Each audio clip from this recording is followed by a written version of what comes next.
What's up, YouTube? I'm back here with another video. This time it is not of the dynomax.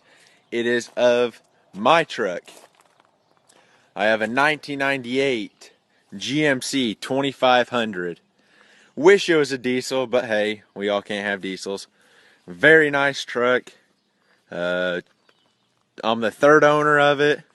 The guy that had it before me didn't need it. He had two dynomaxes, of course. So I bought this truck for basically my daily driver. We do live on a farm, so hauling hay, brown bale, stuff like that.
What is up, guys? Welcome back into the channel. If you are new, thank you for stopping in, and if you are a longtime subscriber, you know the truck that is sitting just behind me.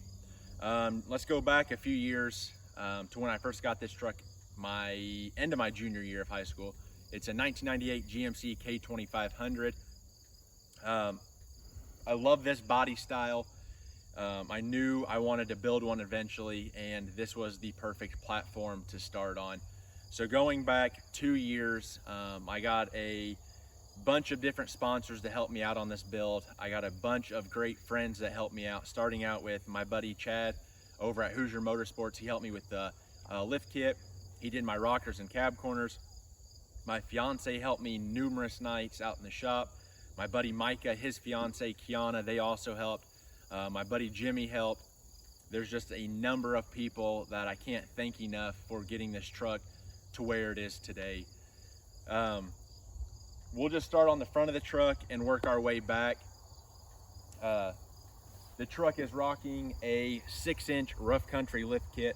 I reached out to Rough Country about 3 years ago during the end of COVID and was talking to them about the truck and the build and everything. They end up hooking me up with the lift kit. We end up taking it to my buddy Chad's. We did all new CV axles, installed the lift kit. He did the rockers and cab corners for me. While it was there, we pulled the hood off, the whole entire front end, the fenders, everything that we needed out of the way, because I knew my old fenders had the fender flares on it. I didn't want the fender flares anymore. They had the holes in them, so I knew I needed new fenders. We're still rocking the same cowl hood. Different front bumper that's collar matched. Everything on the truck is either black or collar matched. I'm not a big chrome polished guy. It's got to be on the right truck for it to look good, and I think the black complements this very well.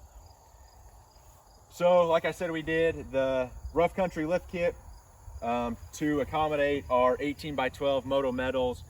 They're wrapped in a 33-12-50 Nexen mud terrain. So we're sitting a little lower than the 6 inches, but it fits the truck very well. I still use the truck on the farm.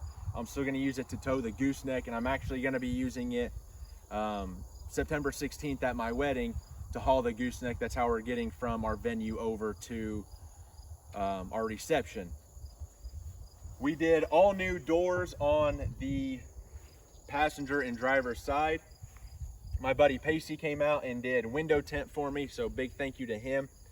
We're rocking the new style 2500 HD emblems.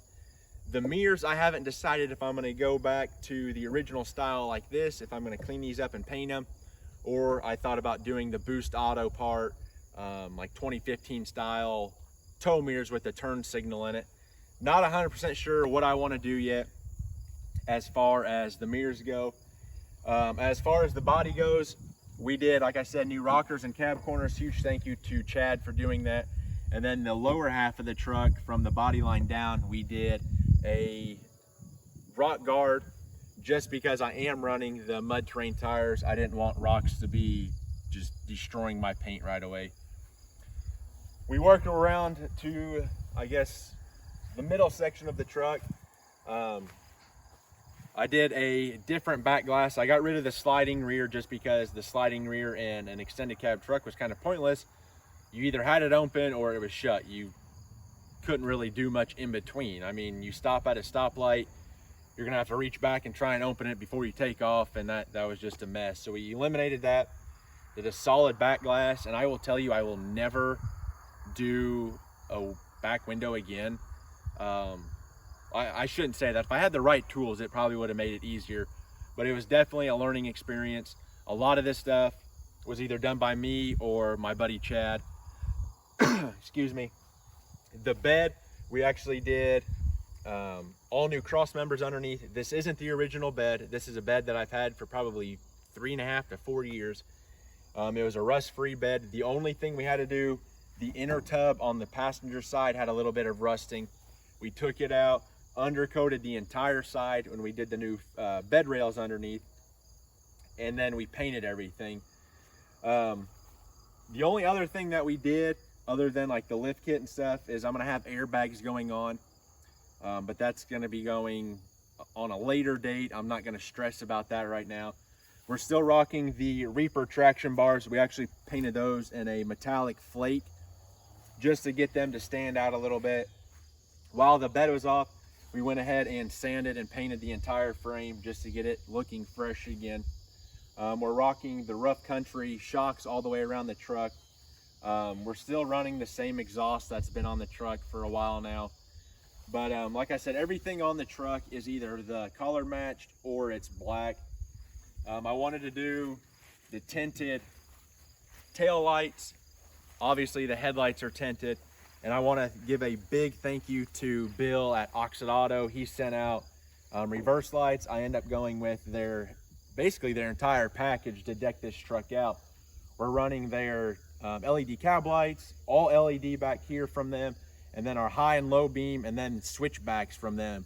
So big thank you to them. If you go to my Instagram, you can actually hit my link tree and go and buy some goodies for your vehicle. As far as the tailgate goes, we're rocking the GMC. This is factory for this tailgate. We color matched the GMC along with our tailgate handle, the rear bumper, and then our bumper steps we pulled off and painted black. We did away with the D.M.I bumper that's been on this truck for quite some time, and actually went back to the Reese hitch and just your normal step bumper.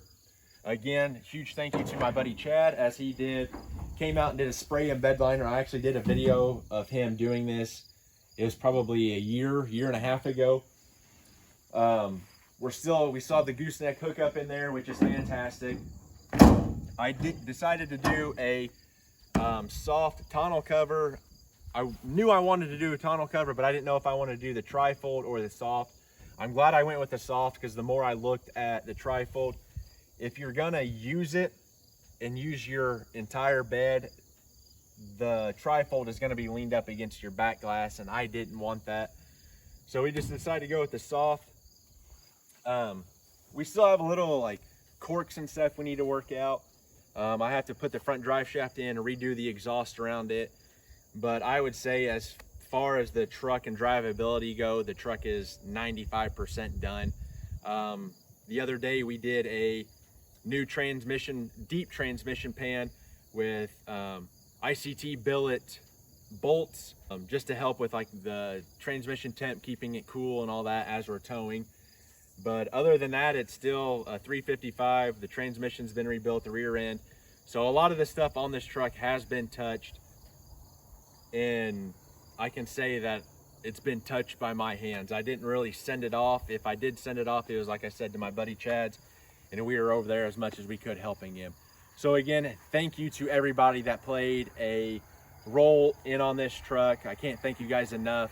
The build's not gonna stop here. There's still a lot of stuff I wanna do to this thing, along with the 79, and a lot of you guys know I bought my 86 6.2 diesel back, so stay tuned for those builds. But anyway, guys, remember, learning as I do, doing I love. I'm the GM man. I'll see you guys in the next one.